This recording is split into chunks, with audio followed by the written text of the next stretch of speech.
Hello बच्चों, welcome to Sunil academy. और आज की वीडियो में बेटा हम करेंगे मिसलिनियस चैप्टर 3 मैट्रिसेस की। एग्जाम के लिए मिसलिनियस हमेशा इंपॉर्टेंट ही होती है बेटा, तो आज की वीडियो में कोशिश करेंगे इसको कंप्लीट करने की।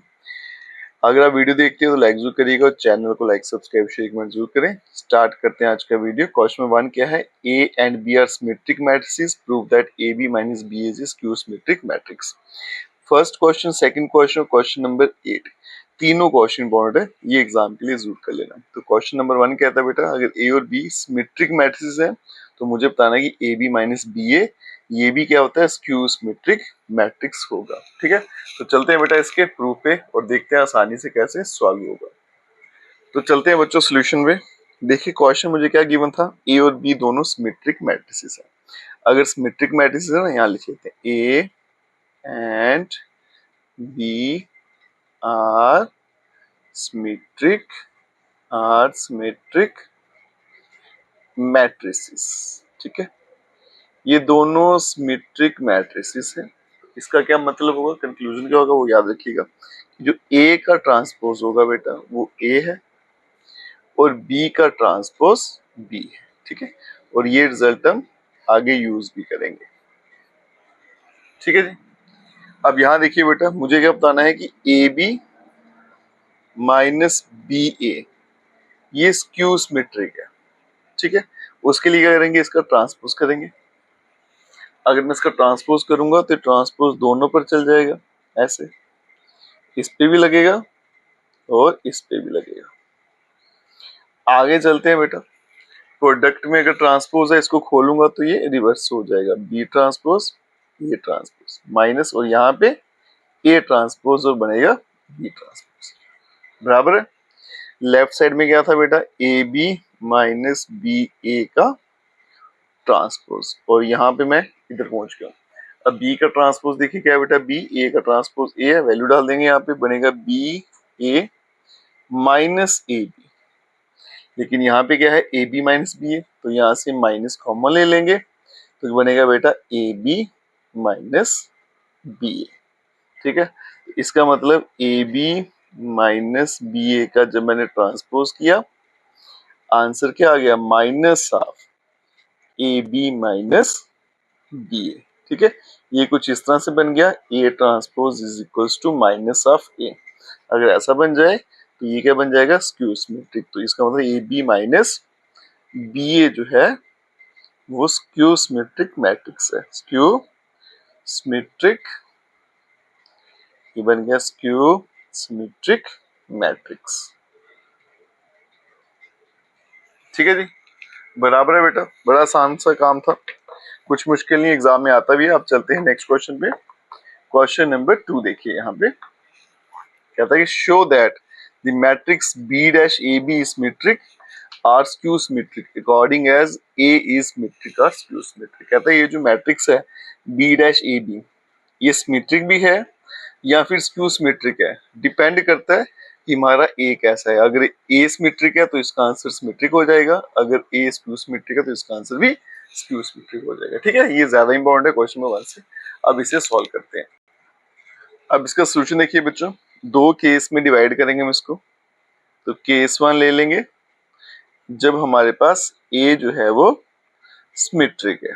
ठीक है, अगर ए जो है बेटा वो सिमेट्रिक है, इसका मतलब क्या हुआ, दैट इज ए का ट्रांसपोज ए, ये हम यहाँ पे यूज करेंगे। तो मुझे बताना क्या है कि बी का ट्रांसपोज और ए बी, इसका आंसर क्या आएगा, सिमेट्रिक आएगा। ठीक है, हम क्या करते हैं, इस पूरे का ट्रांसपोज फाइंड करते हैं। ओके, अब यहाँ पे 3 है ना बेटा, तो मैं यहाँ पे क्या करता हूँ, पेयर बना लेता हूँ। ठीक है, ये दो कंबाइन कर लेता हूँ, इसको अलग कर लेता हूँ, ऐसे कर लेते हैं। बराबर है। अब यहाँ देखो, चलो यहाँ पे ब्रैकेट भी चेंज कर लेते हैं, बड़ा ब्रैकेट लगा लेते हैं, ऐसे ले लेते हैं। अब ये दो प्रोडक्ट में है, तो प्रोडक्ट में क्या होता है बेटा, रिवर्स हो जाता है, तो ये बनेगा ए बी का ट्रांसपोज, और यहाँ पे बी ट्रांसपोज में एक और ट्रांसपोज आ जाएगा। बराबर है बेटा। आगे देखिए, ए बी का ट्रांसपोज क्या होता है, बी ट्रांसपोज ए ट्रांसपोज, और यहाँ पे 2 बार ट्रांसपोज करेंगे तो आंसर क्या रहेगा, बी रहेगा। ये भी ठीक है। उसके आगे देखिए, ए ट्रांसपोज ए तो बन जाएगा बी ट्रांसपोज ए और साथ में क्या आ गया, बी आ गया। ठीक है, और मुझे क्वेश्चन में क्या दिया था बेटा, बी डैश ए बी का ट्रांसपोज, और आंसर क्या आ गया, बी डैश ए बी। ये कुछ इस तरह से आ गया बेटा, A transpose is equals to A, therefore B dash A B जो है वो भी सिमेट्रिक है। ठीक है जी, अब चलेंगे केस 2 पे।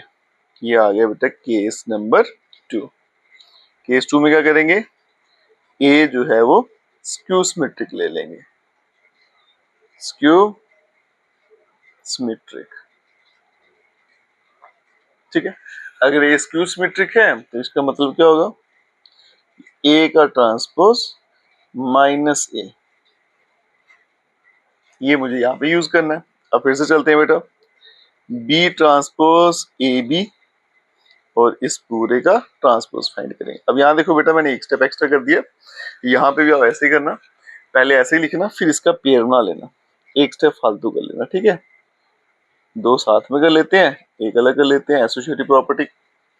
अब ये प्रोडक्ट में है तो इसको कैसे लिखेंगे, ए बी का ट्रांसपोज और यहाँ पे बी ट्रांसपोज का होल ट्रांसपोज। यहाँ पे दो ट्रांसपोज हो रहे हैं कैंसिल बेटा, यहाँ पे फिर से प्रोडक्ट है तो बनेगा बी ट्रांसपोज ए ट्रांसपोज, और यहाँ पे क्या बन गया, बी बन गया। और ए ट्रांसपोज का आंसर मुझे क्या यूज करना है, माइनस ए। ठीक है, तो ये लेफ्ट साइड लिख लेता हूँ, बी डैश ए बी इसका ट्रांसपोज इज इक्वल्स टू, ये बनेगा बी डैश, इसके बदले में माइनस ए और यहाँ पे आ गया बी, माइनस बाहर ले लेते हैं, बन गया बी ट्रांसपोज ए बी।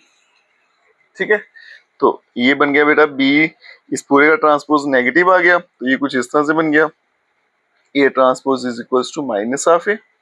अगर ऐसा बन जाए तो इसका मतलब बी ट्रांसपोज ए बी जो है वो हमारे पास स्क्यू सिमेट्रिक है, स्क्यू सिमेट्रिक मैट्रिक्स। ठीक है जी, बराबर है, यही मुझे प्रूफ करना था बेटा। अगर ये सिमेट्रिक लो तो आंसर सिमेट्रिक आता है, ये स्क्यू सिमेट्रिक है तो आंसर भी स्क्यू सिमेट्रिक आता है। ठीक है, क्लियर है बेटा यहाँ तक। चलते हैं हम नेक्स्ट क्वेश्चन पे।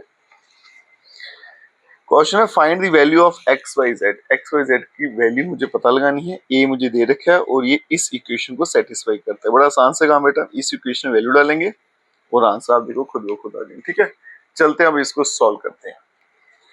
देखिए बच्चों, मैट्रिक्स ए मुझे दे रखा था, मैंने लिख दिया। अब यहाँ पे इसका ट्रांसपोज लिख देता हूँ। ठीक है, तो यहाँ पे रो है, हॉरिजॉन्टल लाइन है, इसको वर्टिकल में लिख देंगे।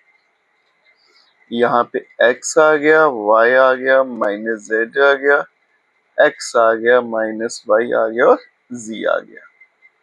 ठीक है जी, अब मुझे इक्वेशन दे रखी थी यहाँ पे, a ट्रांसपोज साथ में a is equals to i। जैसी इक्वेशन दी होगी बेटा आपने वैसे ही लिखना है।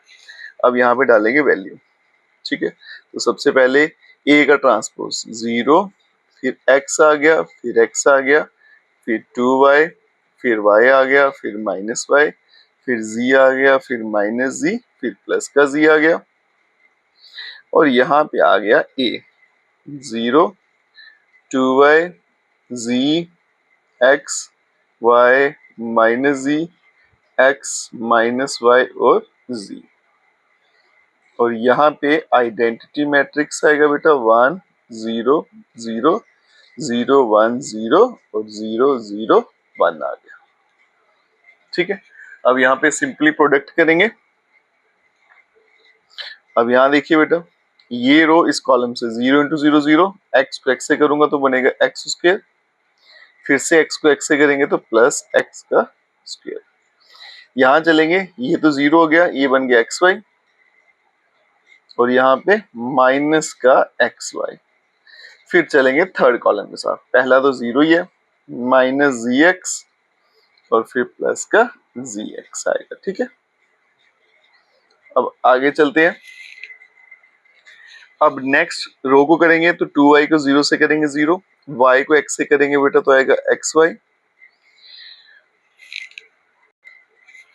तो नेक्स्ट बेटा y को करूंगा, यहाँ पे देखो पहले इसको किया 0, ये yx आ गया, फिर माइनस y को x से किया तो माइनस xy हो जाएगा।